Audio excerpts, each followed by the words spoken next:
So when the apostles hear Jesus saying, if your brother sins against you 7 times 7, or 7 times in one day, you must forgive him, think from their experience, then their response is, oh my God, increase our faith, because it's not easy to forgive over and over again to the same person.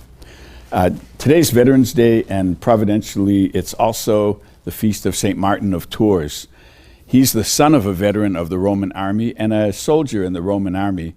And this is also a time for forgiveness and for gratitude. So one cold winter day, this young soldier, Martin, is making his way to the fort where he was stationed, and he encountered a scantily clad beggar shivering in the cold.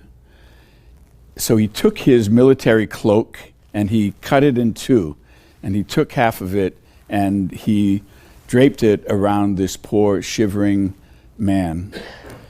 That night, in his dream, he was visited by the child Jesus, who was joyfully smiling because he was wrapped in the half of the cloak that Martin had given to the poor beggar. After the catechumen Martin was baptized at the age of 20, he no longer believed that he could continue serving as a soldier, and so he tried to resign his commission. He was called a coward and he was put in prison. And in prison he said, I can no longer bear arms, but you can put me in front of the army at the next engagement with the enemy, and I will gladly go to face them unarmed. The enemy sued for peace, and so Martin was not forced to go into battle against them unarmed, and he was allowed to go off, and he spent the rest of his life living as a monk, as an abbot, and then the founder of the first monastery in France. His cloak became a special relic, and all the kings of France for centuries kept it, and they also had a priest appointed to guard this, it's called a capella in Latin, to guard the cloak, and so the priest was called the capellano, the one who was guarding the relic of St. Martin.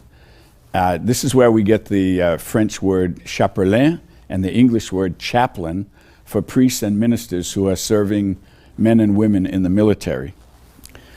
Recently, Father Pinto and I had the privilege, the honor really, of visiting and praying at the Arlington of Asia. Right in the middle of Metro Manila is this huge cemetery for American and Filipino soldiers, row upon row of white marble crosses and stars of David, carefully arranged as they are in Arlington and at the cemetery in Normandy. This is the largest cemetery for World War II American dead. 17,206 young men rest in that cemetery. The 5 Sullivan brothers, who all went down on the same ship, there are 20 sets of brothers who are buried next to each other. Most of these boys really were 18, 19, 20 years old, just out of their teens.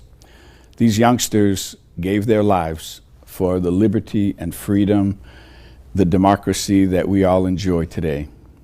We can never thank them enough for that gift. It was amazing to be there and to see this. I had no idea there was a cemetery like this outside the United States. On St. Martin's Day and on Veterans Day, let us pray for all the servicemen and servicewomen who rest in honored glory in that cemetery on the other side of the globe, and in all those cemeteries where these young people rest. Let us ask the Lord to increase our own faith so that we can forgive enemies of our country, and with hearts filled with gratitude for these veterans, living and deceased, give thanks to God for them and pray that they be blessed here and in eternity.